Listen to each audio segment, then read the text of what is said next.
bonus video number 1, and that would be the wizard and the hopping pot.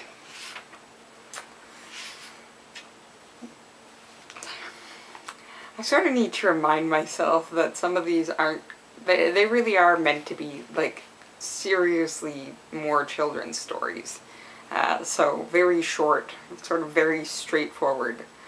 A little bit on the gross side with this one, with the warty, braying, the salty, crying, vomiting pot. But a really interesting story, of course, because we are getting this visual that is then going to help us understand what a guilty conscience is. With this idea of if you refuse to help people that you can help, what becomes of you is what you've willed on them.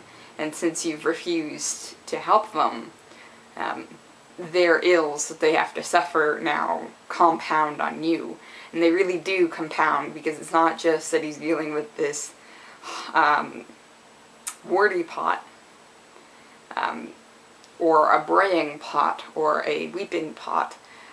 We are actually getting, of course, all of these things combined, plus the additional bit with the hopping on the brass foot, which is to say that it's not just purely karma on this one. It's not you get what you will, but it's almost more so, like the fact that it's this clanging, hopping sound that's following him everywhere.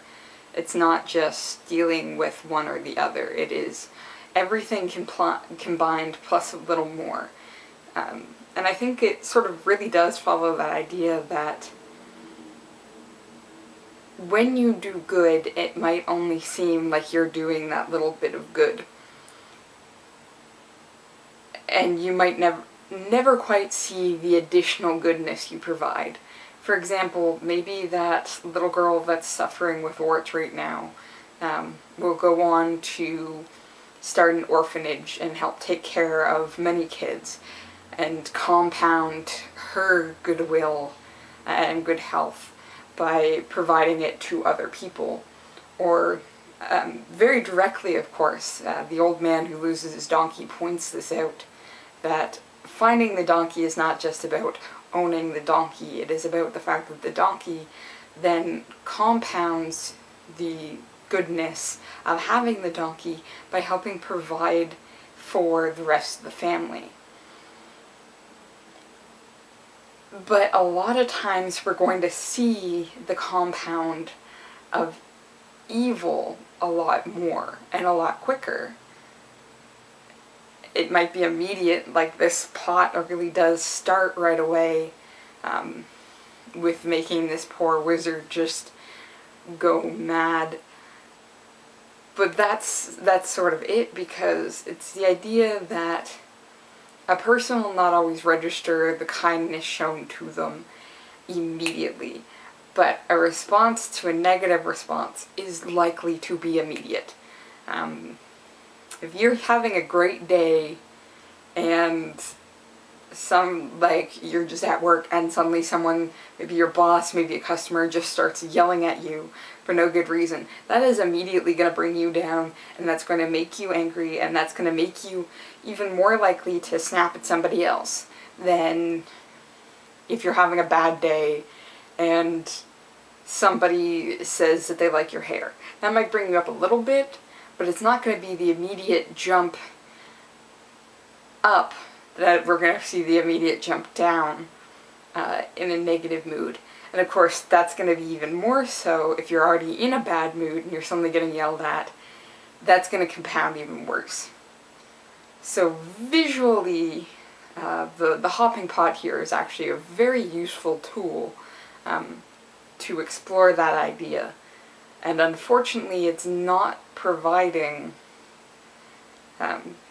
as often is the case with fairy tales, I find, that they tend to skip over that happy ending pretty quickly, and it's not showing the fact that the goodness isn't just about getting rid of the bad. The goodness is about perpetuating goodness. But we're not quite getting there with this, because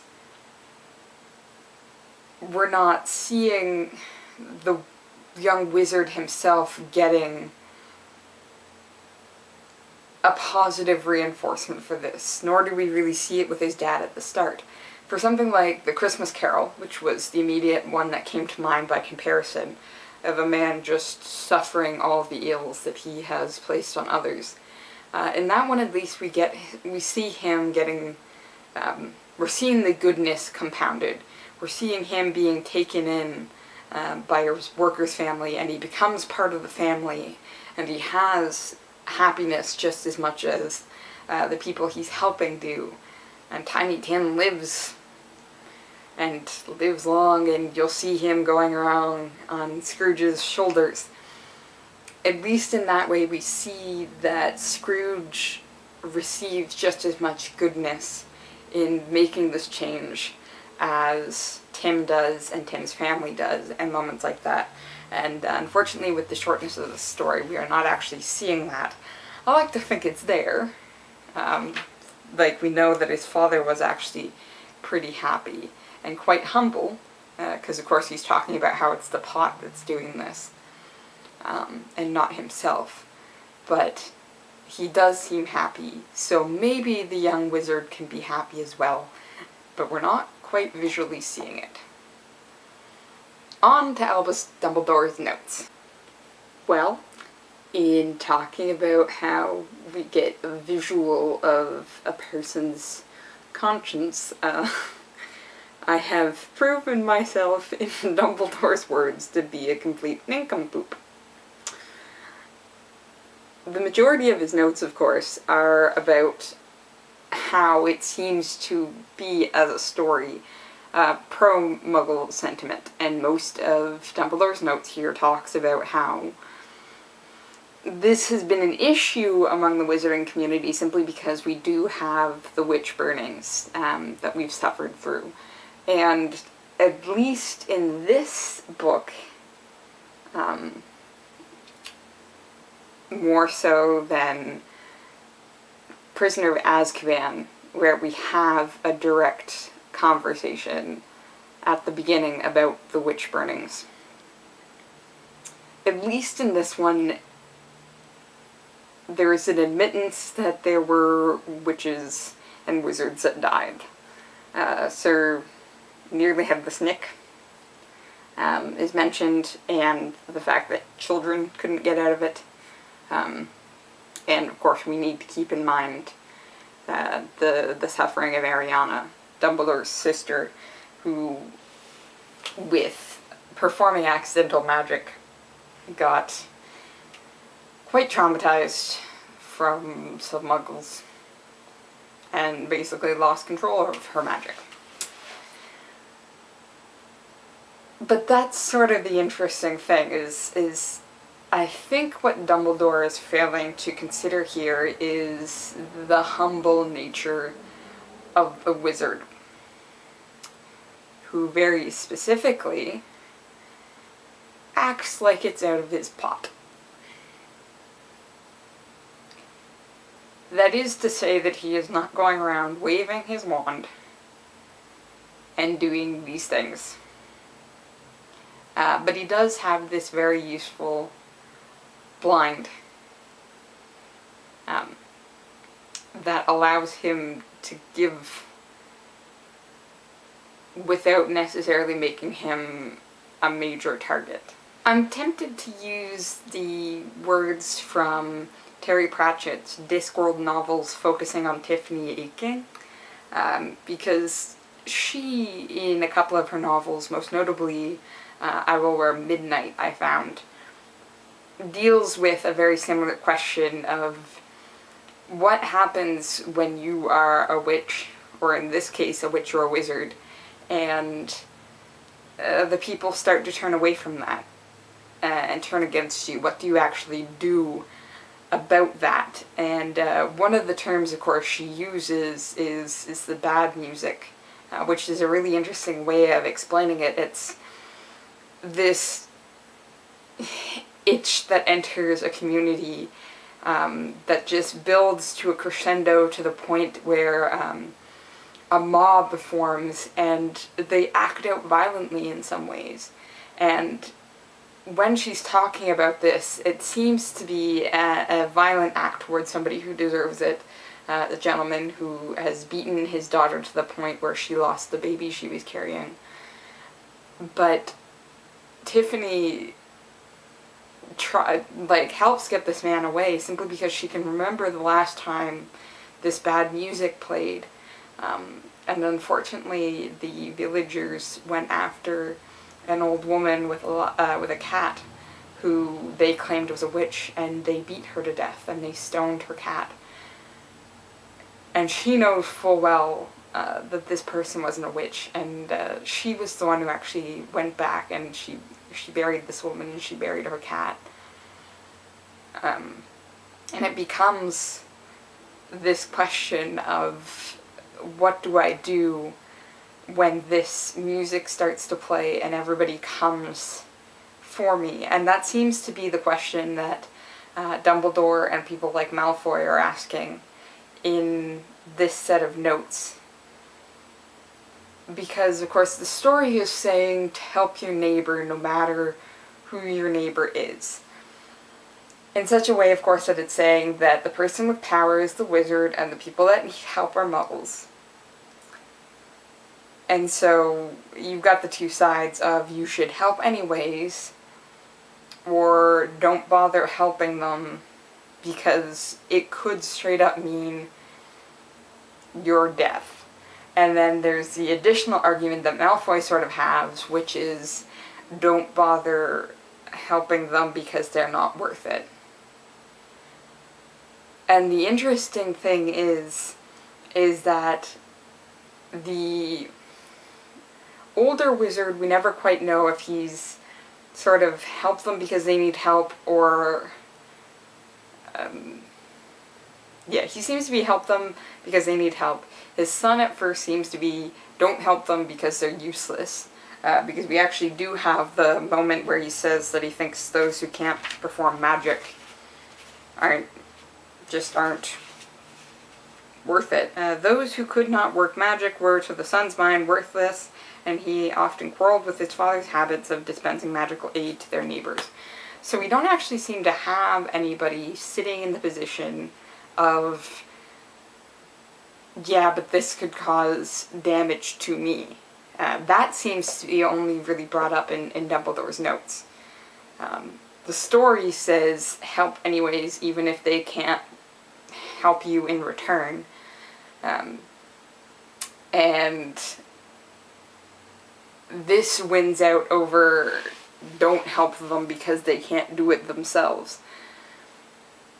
But we're always going to sit on that question of, do I help them even if they don't deserve it, or they're not doing anything to help themselves, or they'll take to it badly and come and get me, even if I've helped them positively in the past. And unfortunately, this is never going to have an easy answer. Even in Pratchett's novel, I did not find an answer to that question beyond we do it anyways. And I think a big part of that is simply you have to find that answer in yourself. And it really did seem to be you do it anyways, even at the risk of your life. And the interesting thing about this story is, again, like I was talking about with the wizard being more humble, and he says it's the pot, is he is offering himself some protection on that one. Like, we get a version of the story where the pot becomes aggressive and it swallows up all the muggles that are trying to burn the wizard until the rest of the muggles swear they'll leave him alone. So we are sort of getting this pot as a defensive mechanism, even in the original story before it was changed. but I don't think that gives us an answer of whether or not we should do it anyways. Each story, like the original that we get here, is saying yes, do it anyways. But we're not seeing a wizard being attacked or a witch being burned because they're choosing to make this decision. And we're not really, with what we get of the change story about the anti-Muggle side, we're getting it, don't do it. But I'm not sure on that one we're seeing the suffering of the Muggles that we can assist with. So that's the interesting thing with the story, with the shortness that we have. It is okay to be a nincompoop. It is okay to look at it and say, this tiny little lesson is what we've gotten. We can find additional questions and additional issues that it's addressing, but to do that we need to recognize there's not going to be an easy answer. And Dumbledore points out these issues, but he does not provide an answer. Simply, I think, because this is going to be something that we have to grapple with for the rest of our lives. Even if we don't have magic, we're going to have to grapple with the question of, do we help people even if it's possibly or guaranteed a detriment to ourselves? And that's always going to be a question we need to ask. I think in this case, the reason why we get a very visual version of a consciousness is because it is not currently a detriment to the young wizard. He is not in danger, but refusing to help anyways will put him in danger. So I think, yeah, it's saying on this one you should help simply because it's not going to cause problems if you do, it's going to cause problems if you don't. If this was in a slightly different situation, that answer might be different. And I think we're just going to have to deal with the fact that we're in an in-between on that one. Okay, so I will be on to story number 2. I will see you next time.